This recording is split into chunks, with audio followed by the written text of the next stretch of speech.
नमस्कार दोस्तों, आपने अपनी इनकम टैक्स रिटर्न को फाइल किया। सोचा कि मैंने सारी इन्फॉर्मेशन बिल्कुल सही डाल दी।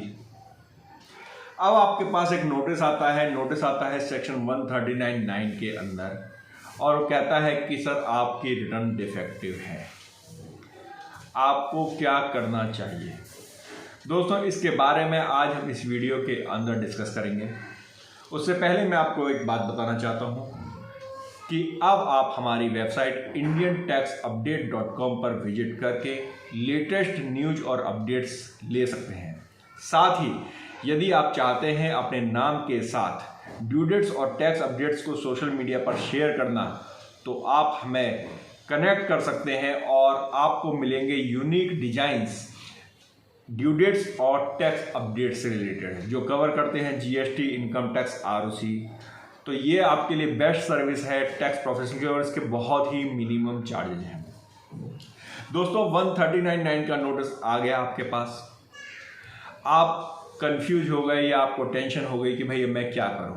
तो दोस्तों यहाँ पर मैं आपको कुछ चीज़ें बताना चाहता हूं जिसके थ्रू आप अपने नोटिस को आप सही कर सकते हैं। लेकिन उससे पहले एक और बात मैं आपको जरूर बताऊंगा कि अगर आपको फिर भी कोई डाउट है और आप हमसे कॉल करके बात करना चाहते हैं तो वह सर्विस पेड सर्विस होगी, आपको उसके पेमेंट देनी होगी। जी हाँ दोस्तों, हमारे पास कई बार फोन्स बहुत आते हैं और वो सभी फ्री में एडवाइस चाहते हैं। तो सर फ्री में एडवाइस सिर्फ आपको यूट्यूब पर मिलेगी। अगर आप हमसे पर्सनली बात करना चाहते हैं और अपनी स्पेसिफिक क्वेरी को रिजॉल्व कराना चाहते हैं तो उसके आपको फीस देनी होगी। 139(9) का नोटिस नॉर्मली आता कब है? बेसिकली हम अगर बात करें 90% केसेज में जो नोटिस आते हैं वो ये आते हैं मिसमैच ऑफ आईटीसी के कारण। यानी कि जो आपके 26 ईयर्स के अंदर जो फिगर्स थी, जो उन्होंने रेवेन्यू दिखाई थी, जो उसने टीडीएस काटा था और जो आपने रिटर्न फाइल की है, दोनों में मिसमैच है। अब आप ये कई बार ये भी कहते हैं कि सर मैंने जो फिगर्स मैच कराई थी वो 26 ईयर्स से पूरी तरह से मैच हो रही थी। तो आपको दूसरी चीज़ ये देखनी है कि क्या AIS यानी एनुअल इंफॉर्मेशन सिस्टम या TIS tax payers information system के अंदर भी जो डिटेल्स थी, जो फिगर्स थी, वो मैच हो रही हैं या नहीं हो रही हैं। क्योंकि TIS के अंदर 26 ईयर्स के अंदर सिर्फ और सिर्फ वो फिगर्स आती है जिस पर टैक्स कटा हुआ है, लेकिन AIS और TIS के अंदर बाकी फिगर्स भी आ जाती हैं। जैसे सेविंग बैंक का इंटरेस्ट है, आपको AIS और TIS में मिलेगा, आपको 26 ईयर्स में नहीं मिलेगा।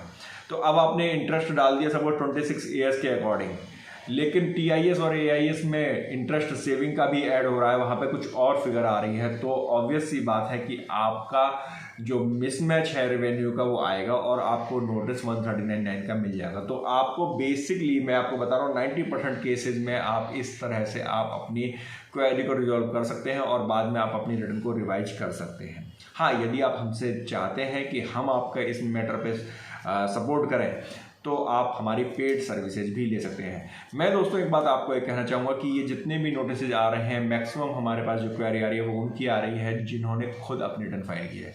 तो भैया हम एक बात कहेंगे, नीम हकीम खतरे जान, आधे अधूरी जानकारी से कोई डॉक्टर नहीं बनता। तो आप किसी टैक्स कंसल्टेंट की सलाह लें और उसी के साथ ही आप अपनी रिटर्न्स को फाइल करवाएं, नहीं तो आपको बहुत हैवी पेनल्टीज बियर करनी पड़ सकती है। दोस्तों आपको यह जानकारी कैसी लगी हमें कमेंट बॉक्स में कमेंट जरूर कीजिएगा, और हाँ, हमारी वेबसाइट indiantaxupdate.com पर विजिट करना बिल्कुल ना भूलिएगा। धन्यवाद।